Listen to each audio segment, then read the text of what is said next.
everyone, welcome back to my channel. So today's look is this very soft and subtle glam makeup look, which of course I'm creating with the Myglamm makeup products.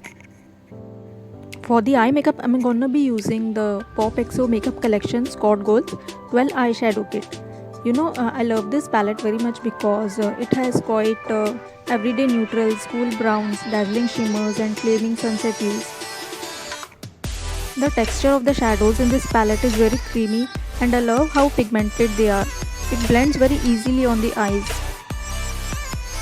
So let's just check out the tutorial very quickly without wasting any further more time.